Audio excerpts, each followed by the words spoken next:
You're listening to the Archaeology Podcast Network.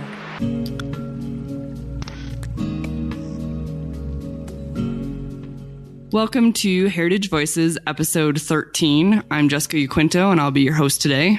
And today we're going to be talking about ethnography, videography, and public anthropology.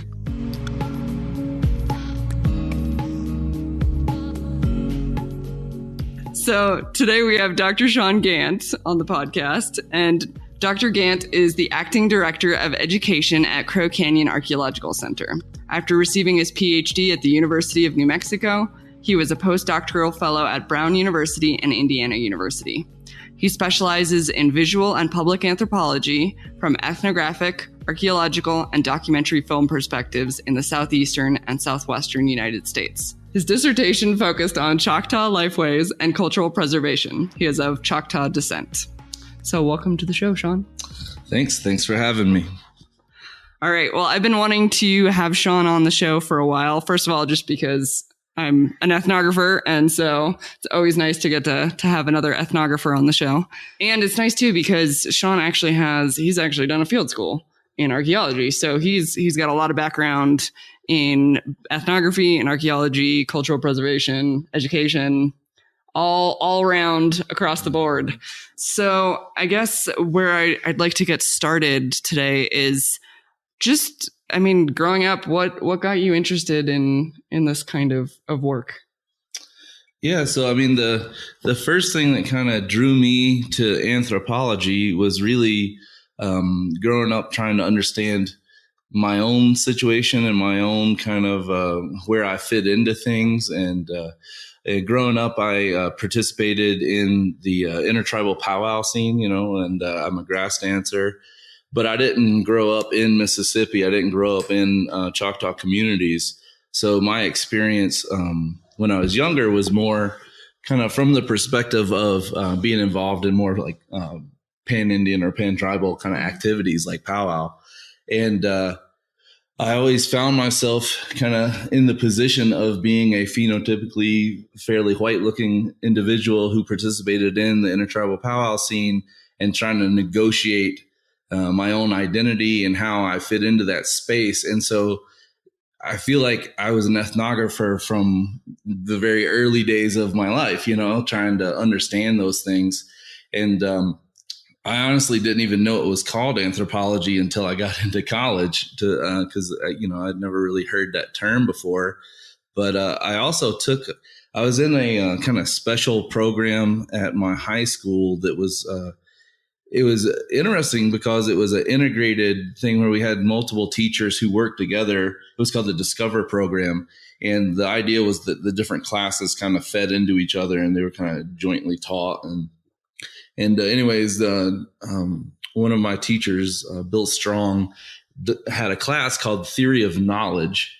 And for my kind of final project, I did what I would call a cross-cultural kind of anthropological project where I was looking at concepts of death and dying from 3 different cultural perspectives. So that was the first time I ever did anything like actual anthropology, but I feel like I've been doing anthropology and ethnography and just deep people watching my entire life. Yeah. So that's kind of how I got into the field a little bit.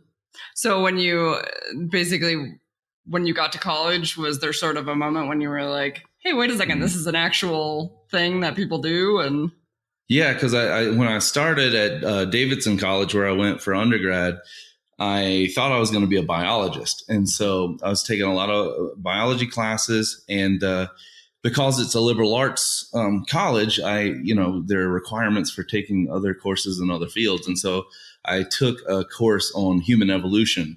And that was with Dr. Bill Ringel there at Davidson. And so that was the first time I took, honest to goodness, like anthropology class. But I found it was very similar to what we had been doing in that theory of knowledge class in high school. And so I really got into it at that point and really started taking a lot more anthropology classes and then kind of moved from biology to anthropology in college.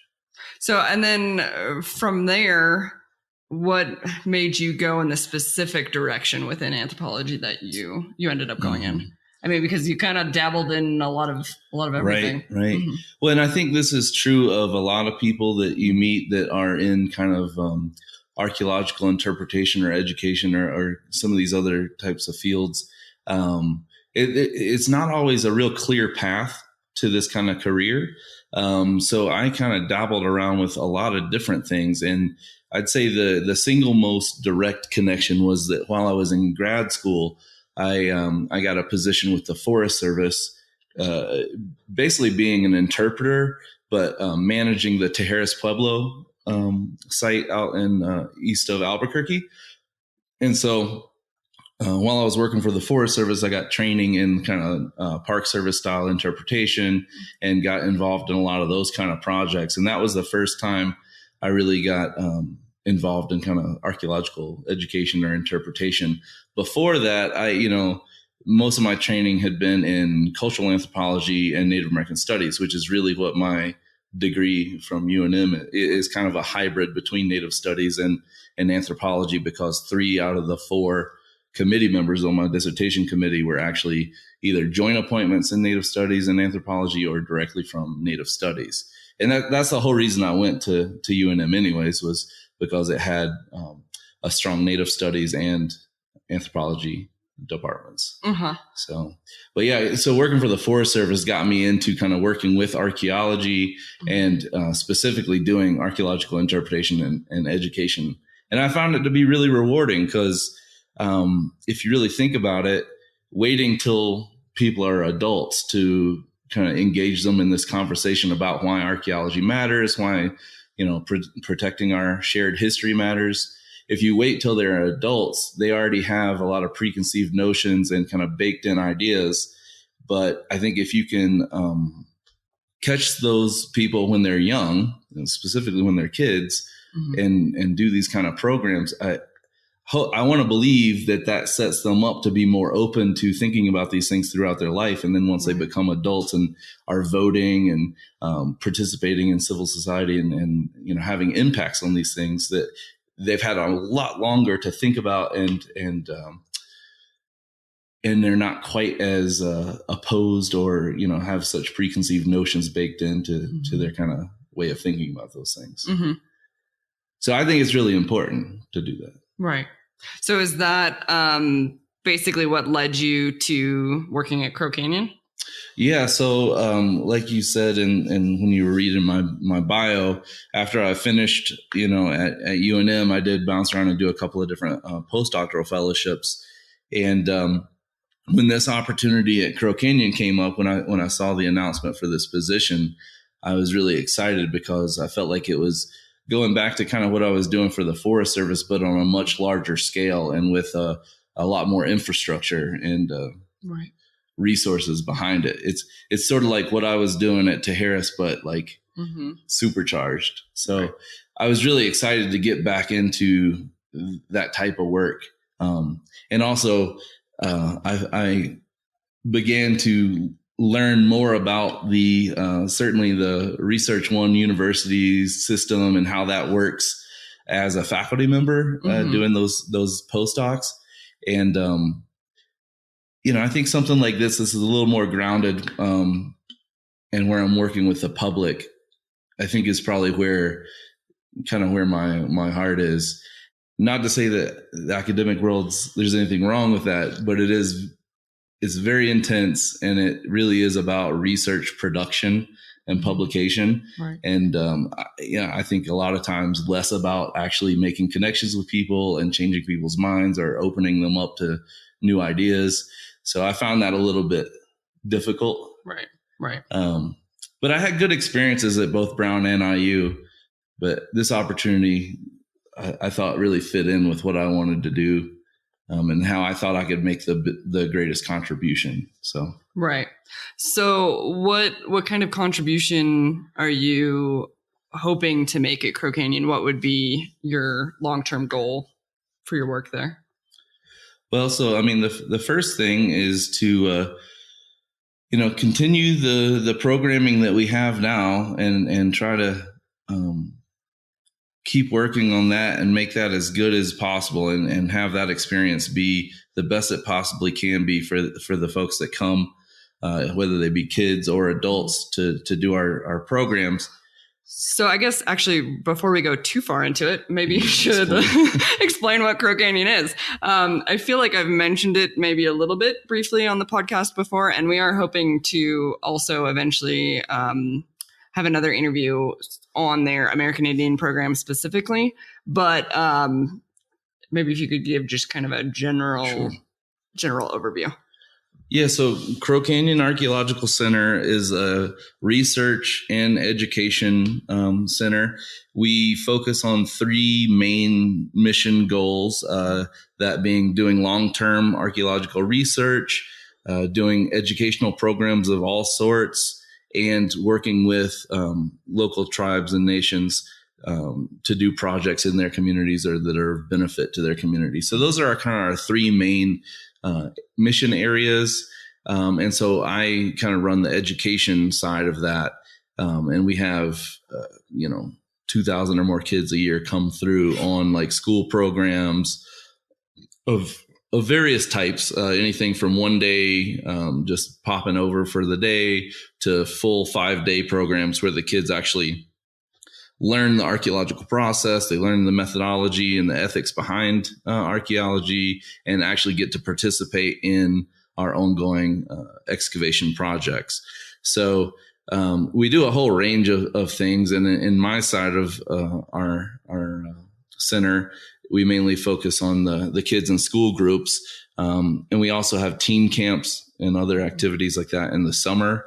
But we also have adult programs and travel programs, right, and all sorts of different cool things. Yeah, and Lyle actually leads some of those adult programs. So if you ever want to have an excuse to hang out with Lyle, go check out some of the adult Crow Canyon programs. And I actually did a Crow Canyon, I think a 5-day program when I was a kid. And I can tell you for sure that is the field trip by far that I most remember out of all of my schooling. So definitely made an impression. Well, and that's what I meant before when I said trying to catch folks when they're young, because I also there's a place in North Carolina where I'm from called the Shield Museum, and they have they have kind of like a village set up in the back, and there's a guy there that does friction fire making and flint knapping and stretches and tans hides and does all that. So I do remember that when I was a kid and thinking that was super cool. And I mean, if you've never seen somebody make a friction fire, first time you see it, it's kind of like magic, and it seems like it's pretty amazing. So anyway, so that probably figures into how I ended up here as well. Yeah. So those kind of experiences when you're a kid, I think can be foundational, can be really impactful in your life. Right. So, so back to, sorry, I cut you off there. No, that's right. Back to what you would like to do then. Now that everyone has a little bit of an understanding of what Crow Canyon does, what would you like to see the education program do? Right. So I think we do a lot well already. But some of the things that I think that we could put more effort into, or that we could continue to develop specifically, is working with Native American youth. And I think that's one of my key goals coming in. I really want to develop some more tribally specific programming, do programming where it's a combination of efforts between us and groups from the various nations and tribes that we work with, to actually build things together that address deep foundational issues about growing up as Native kids in this country, right? And so those aren't easy things to talk about. It gets into talking about historical oppression and trauma, and how we heal, and how we move forward in this world, and what we can do. So I think those are not things that are super easy to get into. And I think it requires, input from both sides. It can't just be Crow Canyon developing that kind of content and delivering it. It has to be a combination, and it's got to be tribally specific. I think it's got to tap into the culture, the language, the ideas from that community as well. So I'd like to see us build those kind of hybrid programs that are really specific for the group coming, and not just a generic program that we run, whatever school through. Like I'd like to kind of tailor some of those. So those are a couple of the things that I'd like to kind of see happen in the future. I think there's also a lot of room for the development of other types of programming at Crow Canyon. I think we have a really amazing facility there. We have a 170-acre residential campus with cabins and hogans and hiking trails and rooms like that can be used as a conference center. So there's a lot that could be done there. And so I think, and we'll get into this probably more if you do the episode with Sharon and Dan, but what the American Indian Initiatives Department at Crow Canyon is doing, I definitely see that the education department can work hand in hand with that and can really try to do things that are actually beneficial and are things that are needed in these tribal communities around our area. Yeah, I mean, and that's a good point. I think it's really easy on this podcast, for example, to generalize, indigenous, quote unquote. And it's important to have those programs that are specific to each group, and not have that generalization of just, Native American, quote unquote. So I think that's an interesting point. So basically, yeah. Well, and I think, talking about kind of my influences and how I came to certain ideas, the other important thing to keep in mind with that too is that, so after I had gone through kind of National Park Service style interpretation training and worked for the Forest Service, I then, when I was doing my dissertation research, actually worked for the tribe. So I worked for the Mississippi Band of Choctaw Indians. At that time, it was called the Cultural Affairs Program, and then it became the Cultural Preservation Program. Now it's the Department of Choctaw Imi, which is just basically like the Department of Choctaw Culture or Lifeways. And so taking that kind of model and that structure from the Park Service and then working for the tribe to actually develop Choctaw specific kind of programming and interpretation is part of what led me down this path to thinking this way, right? So having that experience of doing interpretation both for the Forest Service and for the tribe, I think has really informed the way I think about interpretation and education. So, yeah, and we could talk about that stuff. Yes. Yeah, we're going to have to take a real quick break, but I definitely want to get into the Choctaw stuff here in a minute. All right, we'll be right back. This network is supported by our listeners. You can become a supporting member by going to arcpodnet.com/members and signing up. As a supporting member, you have access to high-quality downloads of each show and a discount at our future online store, and access to show hosts on a members-only Slack team. For professional members, we'll have training shows and other special content offered throughout the year. Once again, go to arcpodnet.com/members to support the network and get some great extras and swag in the process. That's arcpodnet.com/members. All right, we are back. And so we were starting to talk about your dissertation. So if you want to tell us a little bit more about your work there. Yeah, so my dissertation is titled Nantahosh Chata Imi, What Are Choctaw Lifeways? Cultural Preservation in the Casino Era is after the colon.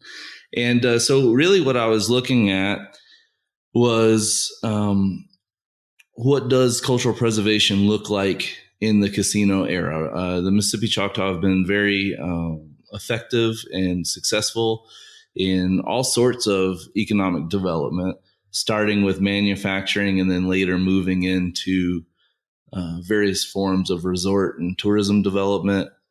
So what I was initially interested in is, how that plays out and what the implications for that are within kind of the cultural preservation programs there with the tribe. And so I was very fortunate in that as I was setting up my research, I was actually asked to join the staff. So I was actually doing research and working for the tribe. And one of the main projects that I really worked on for the tribe. I mean, it's tangentially related to my dissertation, but was kind of a side project that I was really working on for the tribe, since I was actually working full time for the tribe while I was doing my research. Oh my God. So it was based around Nanih Waiya, which is our sacred mother mound, which we got back from the state of Mississippi, I believe in 2007 was the official transfer. And so when I got there in 2009, we really were looking at what we wanted to do with the property, how we wanted to interpret the site. The interpretation that was there had really, it was old and it was falling apart. And so there was a lot of work to be done. And that was one of the main projects that I worked on, in my position working for the cultural preservation program. So it kind of relates to my dissertation, but it's also kind of separate. So is that something that the people can go visit today? Is that set up or? Yeah, so the tribe restricts access to it to some degree, but the main mound site is right there on the road, and so people can stop and visit that. But a part of the property came because it was a state park before, so there's two kind of sides to the property. So one is right there on the road that's visible as you drive by, and that's the flat top mound, the Middle Woodland flat top mound that most people think of as the site, as Nanih Waiya.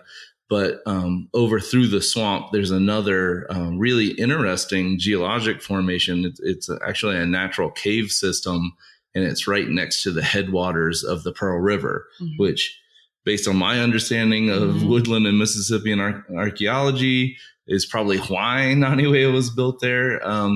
You often see those mound sites located near caves, near headwaters of rivers, and those kind of features.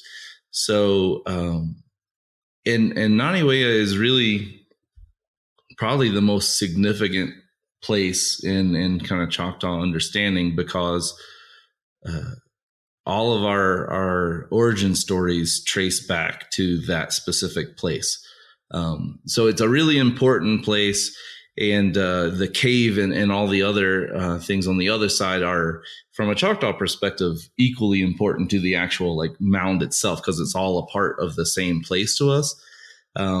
So trying to develop the interpretive plan and build a trail that connects the two sides, and making interpretive signage and thinking about how best to use that space was a major project that I worked on for the tribe, which brings up another kind of point, I guess, that I wanted to mention, which is, I think if we're being really engaged or responsible ethnographers, researchers, depending on what type of research you're doing, you have to think about what is beneficial for the group that you're working with, not just what you need for your dissertation, right? So there's lots of stuff that I did while I was working for the tribe that, I mean, sure, all of it relates to my dissertation, and some of that stuff made it into the final dissertation. But really, it's what I think of as a form of research reciprocity, right? What knowledge, skills, and abilities can you bring to bear on issues that need work done, and sometimes that may be not at all related to your research, but it's something that I think is important to do, because in my opinion, that's a part of being a good researcher, is actually doing something that's of benefit to the community. So it's often the case that our academic research strays away from those kind of goals and is more about, interesting theoretical questions and all that kind of stuff. And that's great. And that's what'll get you through and get your PhD and get you an academic job. But that's not necessarily the most beneficial thing for the community that you're working with.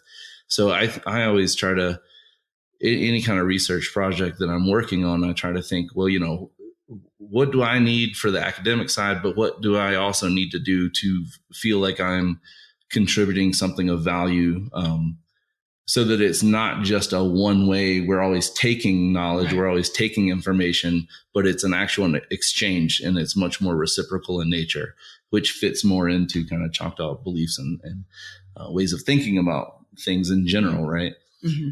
So anyways, that's just a kind of point about kind of research reciprocity and, Right. and how to do that. I think it's really important, and I think a lot of times it gets overlooked, Mm-hmm. especially in anthropology and other disciplines that are coming from a very Western perspective, and Right. you know, that's not always something that's really considered, and it's not something that you're necessarily going to be rewarded for in academia, but it's that doesn't mean it's not important to do. Right. Well, and not just in academia. I mean, in the work that you guys are doing at Crow Canyon too, for example, that's a big focus, making sure that the communities are getting something back for their heritage, contributing to your work, I guess is the way I would put it.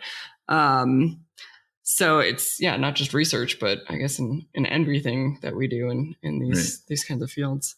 Well, I think that should be a fundamental question in any research design. Right. It's like, okay, well, we're doing this to answer this research question. We're doing this to deal with this theoretical concept. Mm-hmm. We're doing, but there should also be that question of, okay, well, what are you doing that is of benefit to the community, and what are their actual interests? Like, they may or may not be interested in your 300-page dissertation about whatever random, very finite, very specific thing. That may or may not be that useful for the community. So what could you do while you're, working there? Right. Well, and this is one of the things that that Sean and I have talked about a lot, is that we both really value community-based participatory research as a methodology, which includes making sure that your research is beneficial to the community, but also this idea of making sure that the community is involved every step of the way, making sure that, maybe they don't, like you said, maybe they don't want a dissertation coming back to them, but making sure that they're seeing what is written about them, and not just throwing this dissertation out to the world, not showing it to them, and then them finding out 10 years later that they really didn't like what you had to say about them. Like the case at Acma not too long ago, for example. So, basically this methodology, how do you feel like it's influenced your work, and your dissertation, perhaps? Yeah, so I think in kind of thinking about those other projects that are useful, but then also I think the other thing to keep in mind is I always like to say that anything you could write in a 200-300 page dissertation, you could also package as a documentary video product that's way more accessible. Mm-hmm. So I think the other thing is not just to think about what type of research you're doing and how that benefits the community, but also how you are going to make that research accessible. And I certainly don't think that video is the only way to do that, but I do think that videography and documentary filmmaking can be a way to package research material into a more palatable or accessible format. Because let's be honest, I mean, most of us don't want to sit down and read a 300-page dissertation. But there's a lot of information that can be conveyed through other media types. So I always encourage people to consider alternative formats. And for me personally, videography has been probably the dominant format that I've tried to use like that. Mm-hmm. But I mean, there's nothing to say that you can't be involved in creating a play that is around a research topic.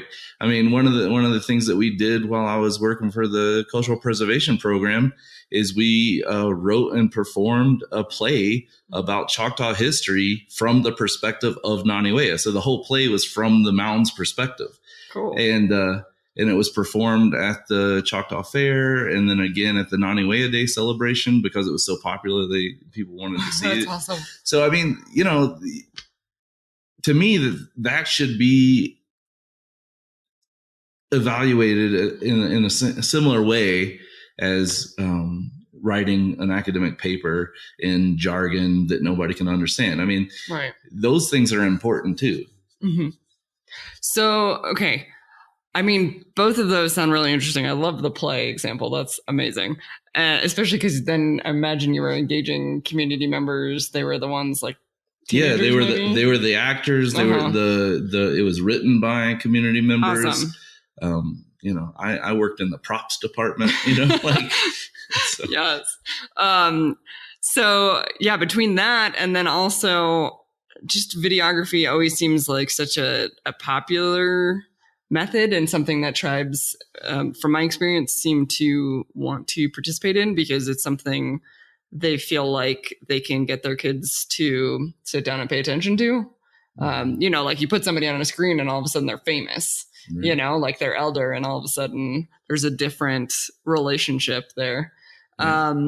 So what would you recommend to people wanting to do a little bit more of a different format, like you're saying, like a play or a video? How do you make something like that happen? Well, it can be tough, and it can it really involves a lot of conversations with people and see what people are interested in and what they're comfortable with. I mean, the other thing, the flip side of video is that a lot of times, as soon as the camera comes out, people are more hesitant to speak, right? Because it's a recording format that's more obvious.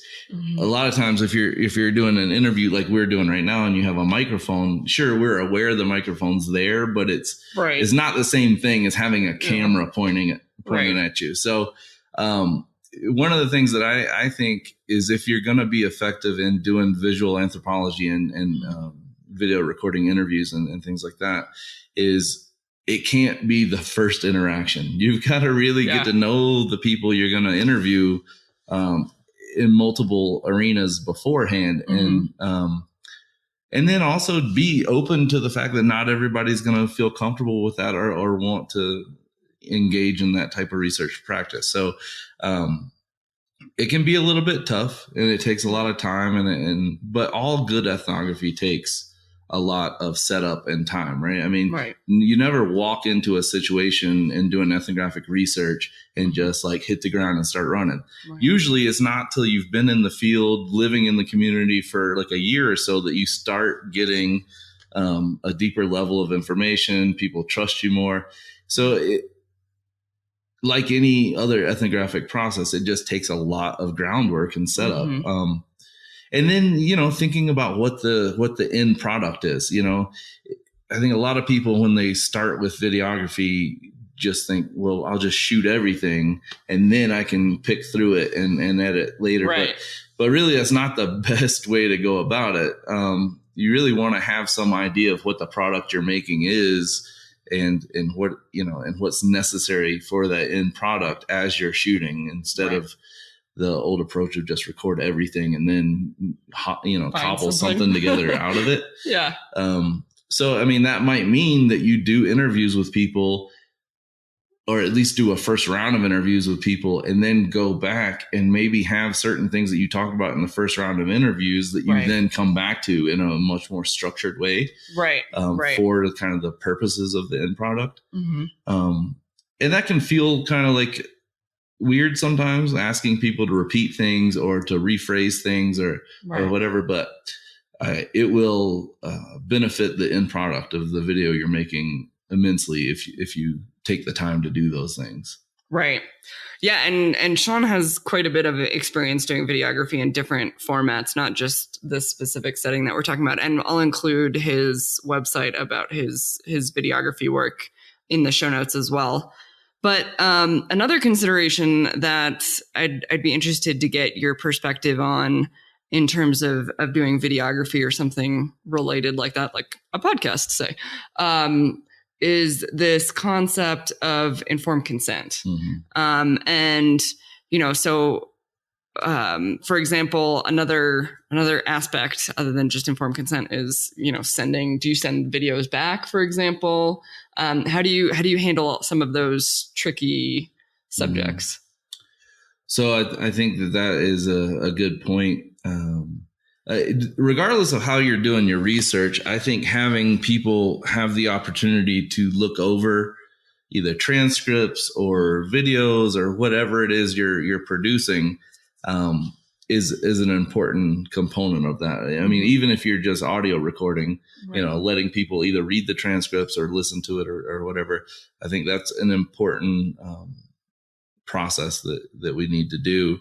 And then, giving people the right to censor certain things like, I went more into that than I really should have. I really don't want that out there, and taking that seriously. And, sometimes it's tough because it's like something that somebody wants to pull back might be like a crucial piece that you need for the research you're doing that really is like the way they said that encapsulates exactly everything, what you were trying to get to. But if they don't feel comfortable with it being out there, then that's not being a responsible researcher if you keep it in there against their wishes. Like that's right. Well, and you're certainly never gonna work with those people ever again at the bare minimum. Right. And tribes talk. So right. Well, and the other thing is not only informed consent, but especially when you get to doing video work, the issue of anonymity always comes up, right? Because it's one thing if you're taking excerpts or quotes from a transcript and trying to make that anonymous. It's a whole other ballgame when you have video of somebody. And I mean, there are ways to, blur people's face or set up the lighting so that you can't really see their face. But, let's be honest, nobody wants to sit and watch a documentary that's all that, unless that's a part of the theme of the piece is kind of about something being secret or something like that. Right. And it serves a larger purpose. Right. So that is always a tricky thing. And, I think that the IRB process is really important. But what I found in doing my dissertation research is that the IRB at the University of New Mexico, at least, I can't speak for all IRBs, but is set up. And that's the Institutional Review Board. It's part of the human subjects process, just to make sure that researchers, when they're working with human beings, are doing it in an ethical manner. Right. And so a lot of that kind of background comes out of a biomedical research model.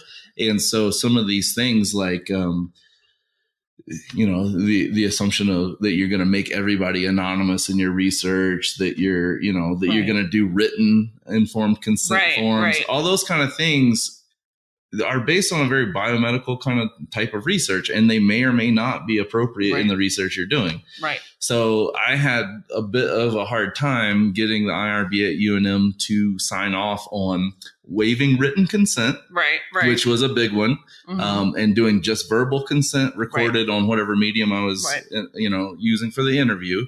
That was one that they struggled with understanding why I wanted to do it that way. But if anyone has any history of or knowledge of Native history, signing documents has not always led to the greatest results. And sometimes it makes people very uncomfortable, and can really interfere with the interview process. Right. So I did verbal consent. The other thing was because I was shooting video, there was no way I could guarantee anonymity. So I wanted it to be set up where research participants had the choice whether they wanted to be anonymous or not. And they could change their mind at any point. So if later down the road they wanted to become anonymous before, up until the publication of the dissertation was finalized. So but those are tricky issues, and they are specifically come up in this type of a research process. So, and everybody kind of wrestles with them in their own ways, but yeah, it's really tricky when you have a setting like IRB where it's, like you're saying, it's based on a biomedical Euro-American model that it's really there for good reasons and to do good things, but in practice, it can cause other kinds of ethical issues. So it's tricky. And the other side of the anonymity issue is if you're interviewing somebody and you're saying what they have to say is valuable, Right. they may want their name attached to it. They may Right. want credit Right. for the things they Right. say. And so, Right. I think it's interesting that a lot of times in research, we just, we make people anonymous without even giving them the option of getting credit for Right. the valuable knowledge that they're contributing to the research. Right. So that's another issue Right. that kind of gets into that. That's not Right. necessarily video specific. Right. And that's come up quite a bit in the work that we do with tribes, specifically requesting that names be included because first of all, most of the people that I work with, for example, are through cultural preservation departments. They're authorized on behalf of the tribe to speak for that tribe culturally. So they want to show that this is coming from a legitimate source, not just, any person that maybe claims that they have that kind of ancestry. We can get into identity and stuff like that. But yeah, it can be very important to tribes to have that person attached. But on that note, we are at our second break, so we will be back in a moment.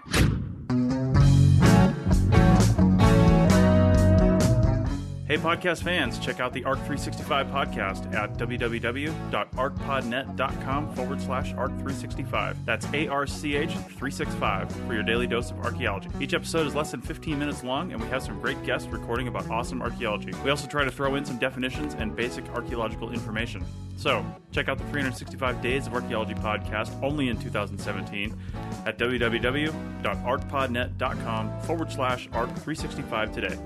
Find us also on iTunes, Stitcher Radio, and Google Music by typing ARC365 into the search. Now back to the show.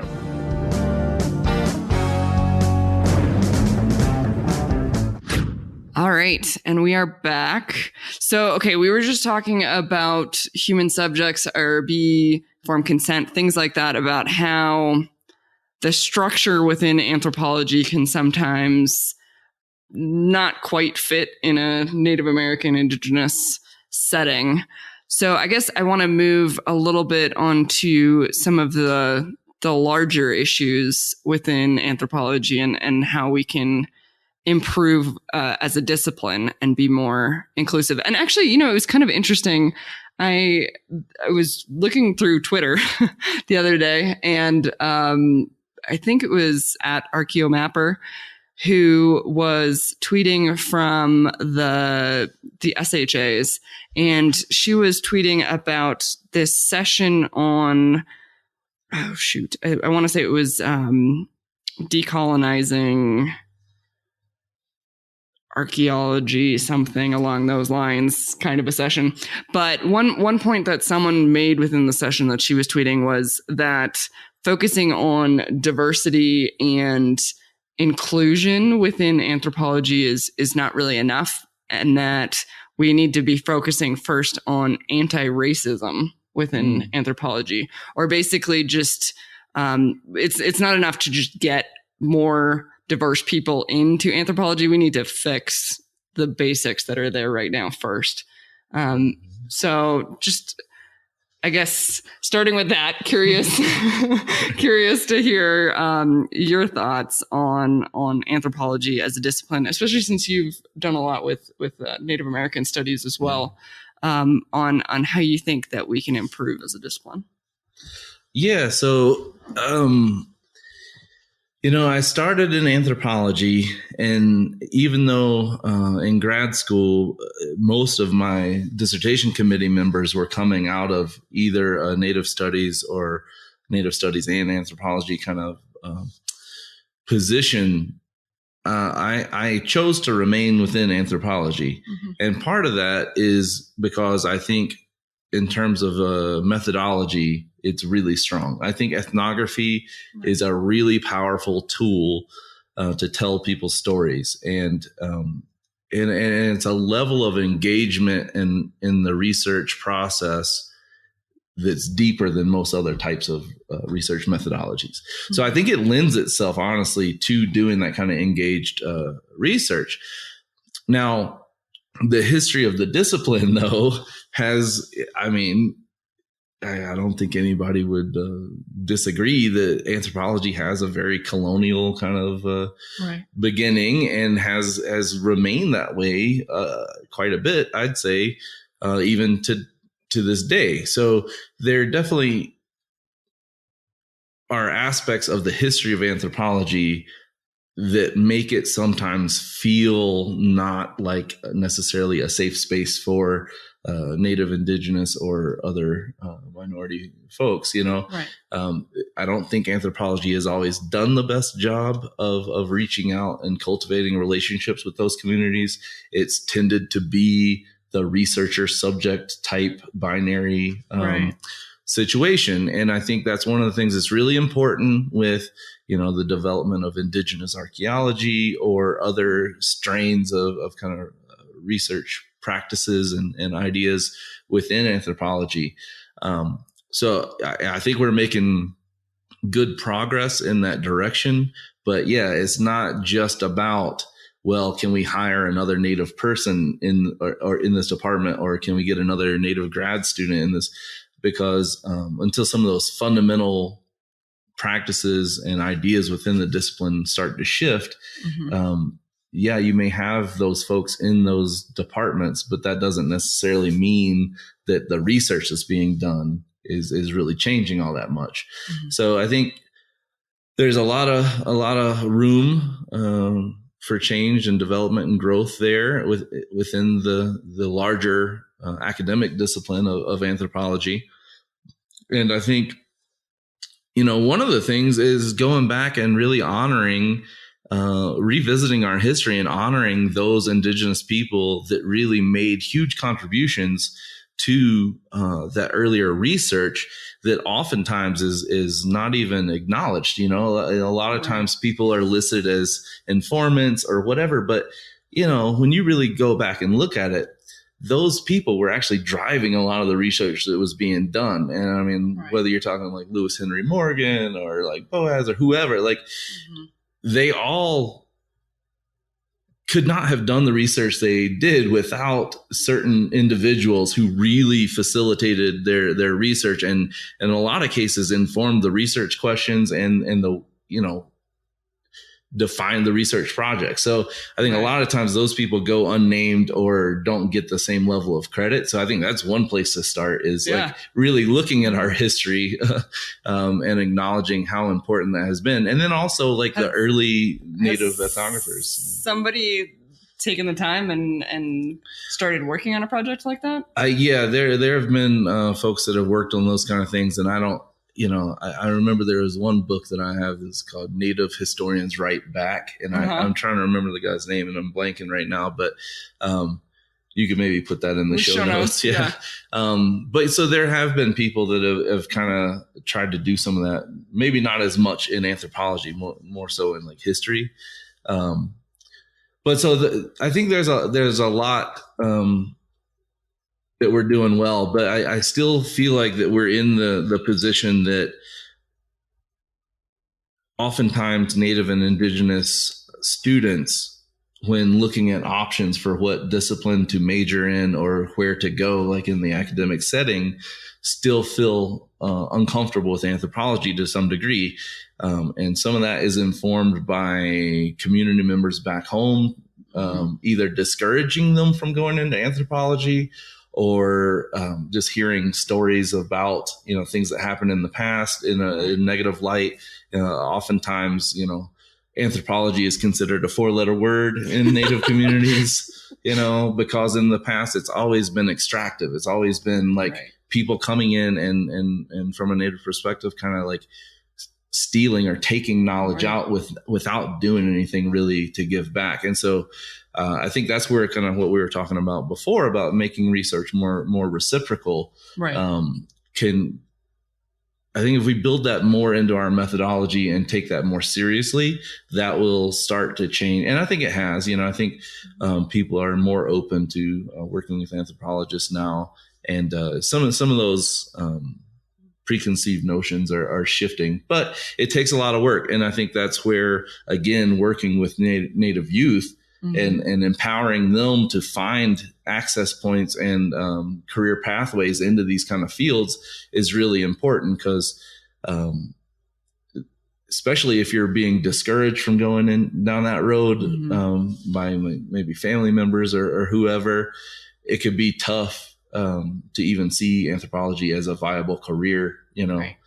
So I think trying to be more, I don't know what word I want to use for that, but very clear on trying to create those pathways is important. And so that, again, is part of what I'm trying to do at Crow Canyon.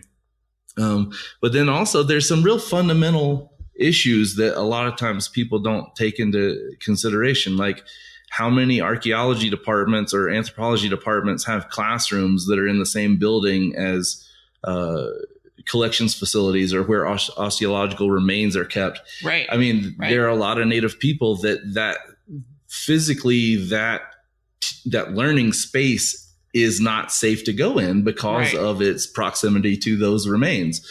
So, I mean, a real fundamental basic thing that people could do is not have those collections. I mean, that would be repatriation. I mean, put those back in the earth where they should be. Right. But certainly not have your classroom sitting on top of them, at least. That would be... Not have them in the same building. Which is also, if you're working for an agency, federal or state, that might be something that you should think about too, because there was one instance, I remember someone specifically pointing out to me that there was human remains in a building where tribes were being brought to for meetings. So not just universities, other people sometimes house human remains too. So something to keep in mind. Yeah, so taking those cultural and spiritual concerns, taking those seriously and actually trying to make your space safe for people would be one basic first step. And then doing things that people see benefit in, right? So, I mean, one of the things that I think stands or separates the Native American Studies department at UNM from other departments is that they actively engage in research that benefits the communities that they work with. And that is a part of their whole mission, the way they understand what their role in the academic setting is.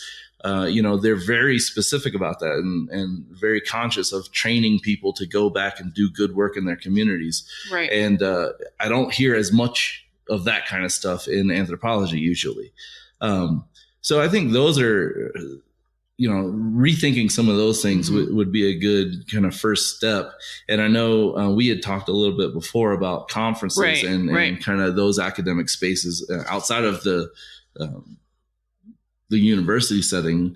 I find that often at anthropology or ethnohistory or, whatever other disciplines that touch on Native studies issues, oftentimes all the Native panels will be put at the same time. So we can't go to each other's presentations.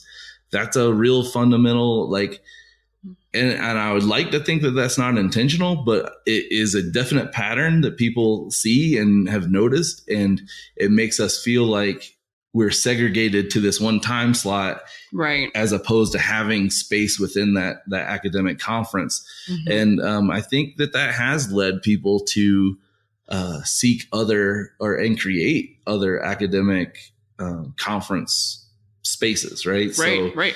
I'm actively involved in NISA, the Native American and Indigenous Studies Association. And I think one of the things that is unique that feels very different about that conference as opposed to other types of conferences, archaeology, anthropology, whatever other types of conferences I've been to, is that feels like an indigenous space. When you go to that conference, it's like a healing ceremony. We always have, cultural presentations as a fundamental aspect of the conference. We always open it usually with the local tribal entities or people that controlled that landscape in the past, and kind of giving their blessing for the conference. There's always really beautiful presentations. And it just feels very different. It doesn't feel like you're at a colonial academic conference. It feels like you're taking part in a healing ceremony and contributing to in some cases, activist research and pushing boundaries in a lot of ways.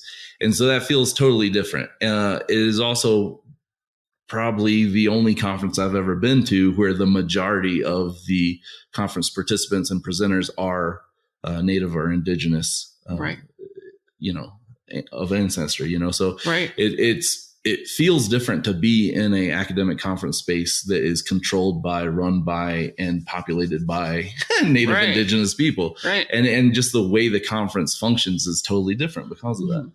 Right.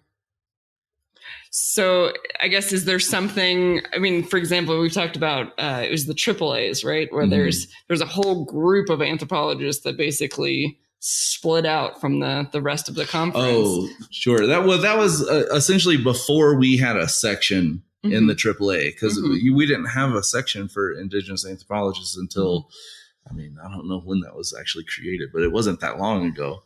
So before that, we kind of had a side meeting at AAA for people that felt like they didn't really fit in at AAA, I guess is the best way to put it.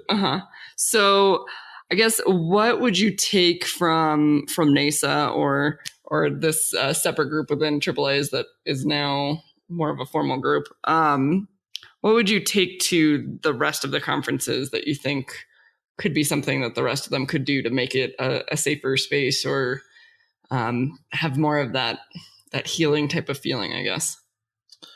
That's tough. Yeah, that's tough because, I mean, AAA has tried to reach out and do more. I participated on a panel that was in honor of bee medicine.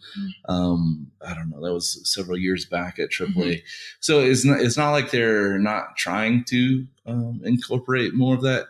I think it's tough with something like AAA because it's such a huge organization, such a huge conference, and there's so few of us, you know, Native or indigenous scholars who are there at the conference that it's kind of, you know, I'm not sure how they could make AAA. And maybe that's not the point. Maybe making AAA feel like NASA is not really even is not a reasonable goal to have. But what I would say is having that space in NISA or NASA is important. So maybe it's an addition to, instead of replacing or changing the because I mean, let's be, you know, AAA is huge. There's like 10,000 people or whatever. It is what it is. It's gonna be this huge event, and the vast majority of the people there are are white anthropologists, and that's just the nature of the organization, because that's the predominant nature of the field and the people that are in the field. So but I think it is important to have those spaces, whether it's a separate conference or whatever, where people have a little bit more freedom and feel a little safer, I guess, and can have the space to develop their own methodology and their own research and theory. You know, like, it's important to have NISA because that conference is really driving the development of indigenous theory and practice. So I think sometimes it's good to have those spaces. Right. Yeah. So that's a really good point. And I'm not trying to pick on AAAs. Sure. Well, it is not unique to AAA. Right. It's exactly. Like, I would imagine the main, like, you know, MLA and the big history association, they're all going to be like that, you know? Yeah. Same issues. So I guess, maybe not so much replicating NASA, but just making it a safe space. Is there anything that, you know, SAAs, SFAAs, AAAs could do that would just make it feel safer, A, and B, you know, like you said, it's predominantly white anthropologists. How do we make it more accessible to non-white anthropologists? Well, you know, that gets into how do you make the discipline more accessible? I mean, and part of that is, you know, some of those changes that those fundamental changes to the way the discipline is thought of. Right. And a lot of that requires work in communities as well to make people aware of the different things that you can do within anthropology. Because, like in the academic setting, you have a situation, we often have people choosing between like anthropology or American studies or like a native studies specific program or some kind of cultural studies program. And I think in those cases, or education, a lot of Native people go into education too. I noticed at UNM. So making anthropology competitive within that academic market for, non-white people, right? I think, and a part of that is just making the discipline a little more welcoming and culturally relevant in the types of research we're doing.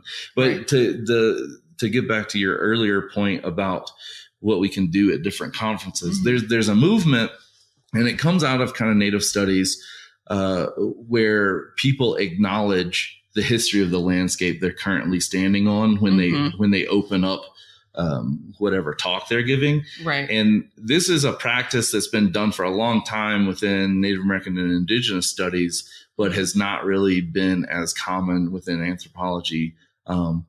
So I think that's a small step everyone can do in any kind of public presentation or conference presentation or whatever. Do some research, figure out where you are and whose traditional lands and landscape you're in, right? Sometimes that's not super straightforward and can be very complicated. But there are people that have developed maps and resources, and we'll try to put some of that in the show notes maybe. I know I've got a couple of links that I could give you for that, where people can go and try to do a little research of whose land they're on. And I think foregrounding your presentation in that knowledge of the historic landscape that you're currently occupying, I think it seems like a small thing, but it really does change the tone and nature of your presentation. And it makes you mindful of whose lands you're on. Right. So I think that's a real small thing everybody can do. And that's something I'd like to see more in anthropology and archaeology as well. Right. And another thing that we've talked about based on a recent experience is making sure that if you're having somebody present, so let's say you are somebody that hosts archaeology or anthropology talks or a conference, if there's a way that if there's going to be human remains or ancestors involved in this talk, making sure that that person has done adequate consultation in order to be able to speak at your venue. That basically we shouldn't be letting people do research on human remains or ancestors without working with the tribes, and that there should be some sort of consequence within the field, because we've been talking about this for a long time and people are still doing it. And more forewarning if that material is going to be in a presentation, not just like I've seen people put little notes on their first slide saying there may be images of human remains in this presentation or something like that. But, and again, this gets back to taking Native people's perspectives and sensitivities seriously. Now, I may or may not see that on that slide, but if I have a cultural sensitivity towards seeing human remains, specifically if they are ancestral to my own lineage, like I really want to know so that I have time and I can evaluate whether I want to stay and be, you could even say assaulted with those images, So I think that's very clearly something that needs to happen. And I don't necessarily think that I think the use of that kind of imagery is not always necessary. And I think some thought into, if you're going to put that kind of image in a presentation, it needs to be there for a real important reason. And it needs to be very clear that kind of imagery is going to be there, because that, again, is a form of structural violence against Native people. And I get that most researchers may not see it that way, but Right. When you see a kid break down crying because an image of one of his ancestors was just put up on a screen to make some theoretical point, Right. It's a real thing, and it really impacts people's lives, and it makes those places feel unsafe to be. Right. So, right. I mean, if we're really serious about including Native people in those conversations and in those environments, then we got to fundamentally rethink some of those kind of things. Right. Yeah. And along those lines, I mean, not just presentations, papers, and even just Facebook, for example. I mean, you see people post all kinds of things with human remains without, I don't think, really thinking through the kind of impact that it can have. And, I mean, there's ways to avoid it. There's, even if it is on Facebook, if you don't have that picture be the picture that shows up first and you put in that warning, there's ways to do it in a safe space. Just takes a little bit of thought. But, okay. Well, we are really at the end of our time. So is there anything that you want to close out with? No, I just, if there are any Native and Indigenous people out there listening to this podcast, I want you to think about, careers in anthropology and interpretation and museum studies, because until we get into those rooms, until we get into those spaces and are a part of those conversations and decision making, we relegate the way our history is told to those that are currently there. And I think, I think that that's an important form of activism in and of itself. I mean, we talk about faculty of color at universities, and just being a faculty of color and being in those spaces is in itself a form of activism, right? Right. So I would encourage people to not be discouraged and to consider these fields,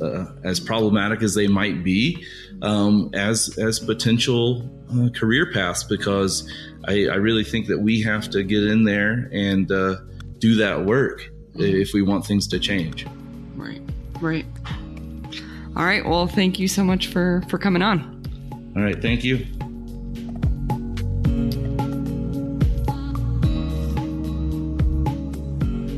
Thanks for listening to the Heritage Voices podcast.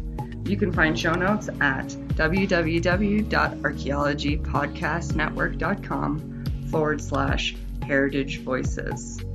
Please subscribe to the show on iTunes, Stitcher, or the Google Music Store. Also, if you like the show, please share with your friends or write us a review. If you have any questions, comments, or show suggestions, please reach out to me at jessica@livingheritageanthropology.org, or you can find me on Facebook through Living Heritage Anthropology or on Twitter @LivingHeritageA. As always, thank you to Lyle Belenqua and Jason Nez for their collaboration on our incredible logo.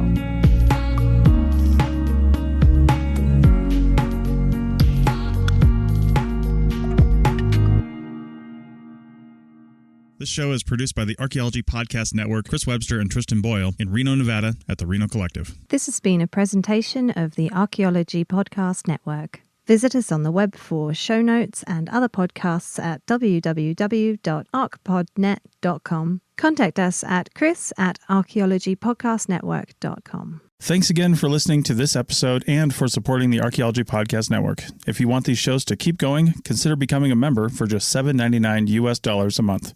That's cheaper than a venti quad eggnog latte. Go to archpodnet.com/members for more info.